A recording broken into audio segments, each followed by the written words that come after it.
How to close all tabs on iPhone. In this video, I'll show you how to close all Safari tabs on your iPhone in just a few taps. First, open Safari and tap the Tabs icon in the bottom right corner. This will show you all the tabs you currently have open. Instead of closing each tab individually, press and hold the Tabs icon. Then select Close All Tabs and confirm. If you don't see the Tabs icon at the bottom, go to Settings, tap Apps, select Safari, and under Tabs, choose Bottom or Top instead of the compact layout. This will give you easier access to the Tabs button.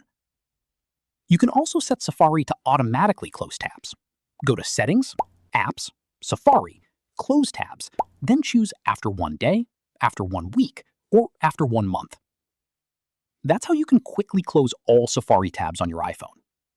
If this video helped you, please like, share, and subscribe for more helpful iPhone tips and tutorials.